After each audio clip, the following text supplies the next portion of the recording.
Yo, in today's video, I'm going to be asking people on Facebook Marketplace and OfferUp to send me a list of PC parts. Everything will be under $950, which is about $1,000 because of tax and shipping. So let's see what they do. So it's been 5 days, and out of 15 people I messaged, only 4 lists came back. So we're going to rate them in no particular order and give them in the letter grade.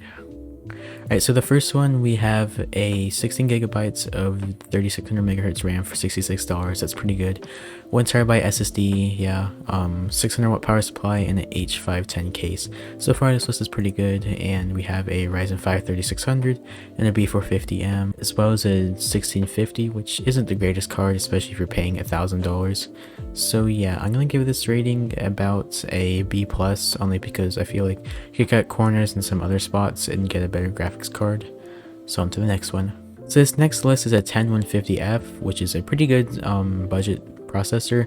Then we have a CPU cooler for $30, an H410 motherboard, and 16 gigabytes of 3200 RAM. That's pretty decent. 1 terabyte SSD for $80. I think the last list had one for $70.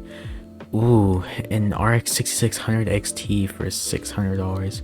That's a really good card. I mean, it's a little expensive now because of the market and everything, but that's definitely going to give this list a good boost. We have a Cooler Master case, nothing too special, and a 550 watt power supply, RGB. Ooh, but the total cost is at $1,012. I did ask to keep it under $950. It's not really that good. It also says that not all the parts match, which is, if I didn't know anything about computers and I was trying to build this, then I would definitely be upset. So because of the price, I would have given this definitely an A, but I'm gonna have to give it a B+, just because I did ask to keep it under $950. So on to the next list. Okay, on the next list we have a GTX 1650, which is, again, I feel like they could have got a better card for this price.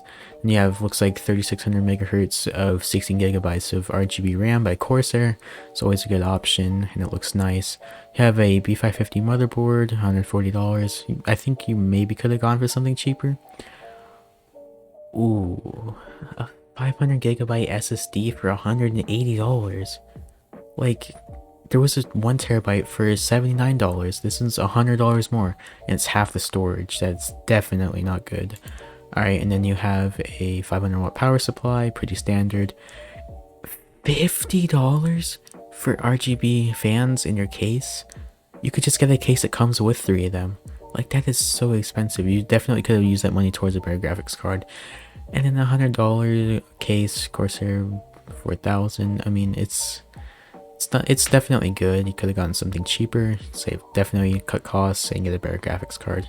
Alright, now for the last one.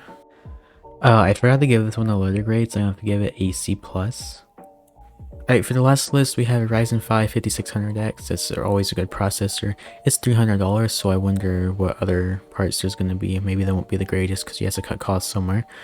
A liquid cooler, that's really good. A B550 motherboard, it's always good. And you have 3200 megahertz of 16 gigabytes of RAM. I mean, you could have went for 3600. I guess maybe at the cut cost because of the processor. And then he's got a 1 terabyte hard drive, and it does not look like he has an SSD. Dang, it's not really the greatest. GT 1030 for $950 total cost. A GT 1030.